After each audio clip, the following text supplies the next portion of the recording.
रीट घोटाले के नाम के ऊपर जो धब्बा राजस्थान के लक्ष्मणगढ़ पर लगा, उससे बड़ा धब्बा कोई हो नहीं सकता। कि राजस्थान में 4.5 साल में जो हालात रहे, उससे आप भली भांति परिचित हैं। मैं थोड़ा नजदीक रहा, इसलिए और ज्यादा परिचित हूं। लक्ष्मणगढ़ की जनता ने जो निर्णय किया है कि आने वाले समय में हम कमल खिलाकर रहेंगे। आज की माननीय प्रधानमंत्री नरेंद्र मोदी जी की लाभार्थी योजनाओं का जो पूरे हिंदुस्तान में 9 वर्ष का लाभार्थियों को लाभ मिला, वो सम्मेलन हमारे सीकर के लक्ष्मणगढ़ के हमारे आदरणीय लखोटिया जी ने ये मैदान दिया, उनका भी मैं स्वागत करता हूं। एक ऐसा 9 साल का कार्यकाल पूरे हिंदुस्तान ने देखा है, जिस कार्यकाल के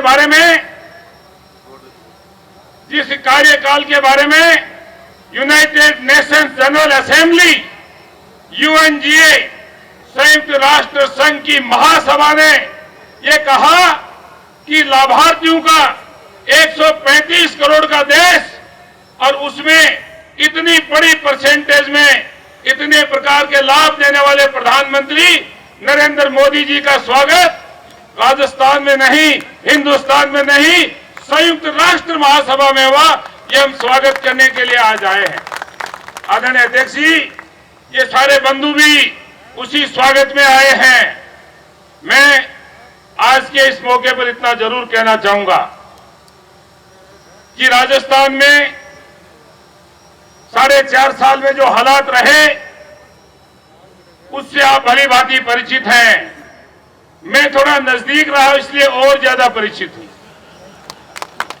ये गोवर्धन जी विधायक जी केडी बाबर बैठे, इनसे चर्चा दिन में ही कर रहा था। आज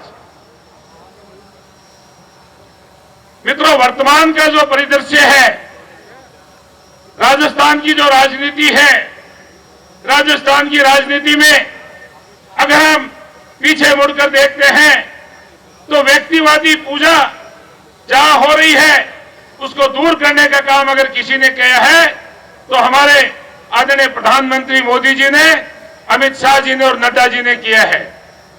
मैं आपको बताना चाहता हूं कि हमारे अध्यक्ष जी हमारे बीच हैं। चित्तौड़ मुझे बहुत बार जाने का मौका मिला है। वहां की जनता, वहां के लोग अपने भाई के रूप में, अपने बेटे के रूप में जिस प्रकार से उनको प्यार करते हैं, वही प्यार आज सीकर की जनता ने किया है। क्योंकि एक साधारण व्यक्तित्व के धनी लेकिन असाधारण व्यक्ति हैं। राठौड़ साहब जब राजस्थान की विधानसभा में गरीब की बात रखते हैं, राजस्थान की विधानसभा में जब हर समुदाय की बात रखते हैं, तो हर व्यक्ति के मन में यह होता है कि राजस्थान की सरकार को झुकाने का काम अगर कोई कभी किसी ने किया है तो वो आदरणीय राठौड़ साहब ने किया है। एक यूनिवर्सिटी जो फर्जी बन गई, उसका रिकॉर्ड पूरे राजस्थान ने देखा है।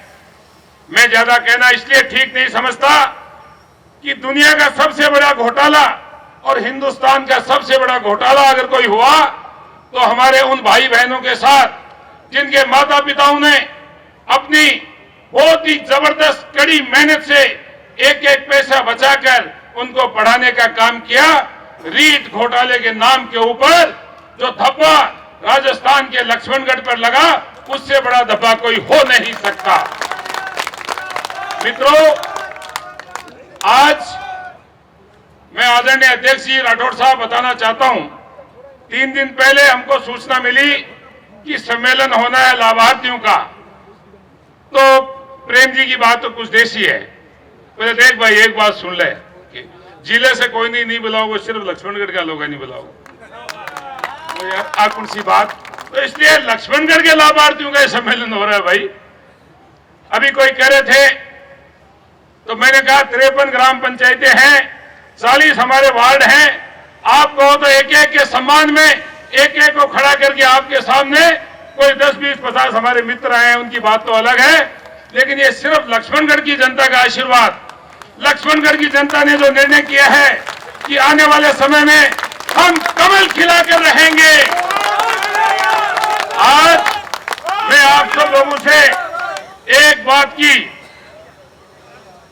आदरणीय जोशी साहब और राठौड़ साहब के बीच आपसे ये कहना चाहता हूं कि आप ये वो लक्ष्मणगढ़ है जिस लक्ष्मणगढ़ ने 7 बार पार्लियामेंट के चुनाव मैंने लड़े हैं, 5 बार मुझे आगे भेजा है, जिताकर भेजा है। क्या लक्ष्मणगढ़ में कमल खिलेगा? लाभार्थियों का यह सम्मेलन, हमारे गरीब भाई, हमारे छत्तीस बिरादरी के लोग, हिंदू मुस्लिम सिख ईसाई सारे यहां मौजूद हैं। दोनों हाथ खड़े करके जरा बताना कि भाई खिलेगा कि नहीं खिलेगा। ऐसे नहीं, थोड़ी देर हाथ ऊपर रखने पड़ेंगे भाई, दूर तक दिखाओ, क्योंकि लाइटें थोड़ी सी पीछे कम है। अगर सारे लोगों को, आप लोगों का जो जन सैलाब है, ये लक्ष्मणगढ़ में नहीं पूरे राजस्थान में खिलेगा। सीकर जिले में आने वाले समय में सीकर, झुंझुनू, चूरू में नया इतिहास रचेगा, ये मैं आपको अध्यक्ष विश्वास के साथ कह सकता हूं। ये मैं मेरी ओर से नहीं, जनता जनार्दन की ओर से कह सकता हूं। पिछले 28 साल से रात और दिन जन जन के बीच में रहने के कारण इनकी भावनाओं का आदर, इनका मान सम्मान, आज जो सरकार बैठी है, आज जो जनप्रतिनिधि हैं, वो लोगों के साथ जैसा बेहुदा व्यवहार करते हैं, ऐसा बेहुदा व्यवहार आज तक किसी जनप्रतिनिधि ने नहीं किया। उसका समय आ गया है उस बात का बदला लेने का। मैं पुनः किसान भाइयों के लिए, गरीब हमारे मजदूर भाइयों के लिए, नौजवान भाइयों के लिए, माताओं बहनों के लिए, अल्पसंख्यकों के लिए, SC ST के भाइयों के लिए, OBC के भाइयों के लिए, राजस्थान की सरकार जो आज भारत सरकार में योजनाएं चल रही हैं, उन योजनाओं को राजस्थान की सरकार से, क्योंकि यहां से योजनाएं भेजी नहीं जा रही हैं, नहीं भेजने के कारण आज जो पीने के पानी की और खेती बाड़ी के हमारे पानी की जो समस्या आ रही है, राजस्थान की सरकार ने उस योजना को रोक रखा है। CP जोशी जी, हम आपको भरोसा देते हैं कि ये कड़ी जुड़ेगी, राजस्थान और भारत सरकार की कड़ी जुड़ेगी, और यहां जो पानी की बहुत बड़ी कमी है, नहर निश्चित रूप से बड़े इलाके में आएगी, ये मैं आपको भरोसा दे सकता हूं। आने वाले समय में सरकार बनाने का जिम्मा आपका है। मैं पुनः आप आए हुए सभी नौजवान भाइयों का, बड़े बुजुर्गों का, माताओं बहनों का मेरी ओर से स्वागत करते हुए, आप लोगों को आज से ही हम और आप सब मिलकर आने वाले 5.5 महीने में घर घर में जाकर हमारे मतदाता जो हैं उनसे संपर्क करेंगे, लाभार्थियों की जो योजनाएं हैं उन तक पहुंचाएंगे, हर योजना का लाभ हर व्यक्ति को मिले इसका प्रयास करेंगे, और आने वाला समय जो है वो भारतीय जनता पार्टी के कमल का फूल यहां पर खिलेगा, इसका प्रण हम करेंगे। मैं आए हुए सभी अतिथियों का पुनः सम्मान करते हुए मेरी बात को विराम देता हूं। जय भारत।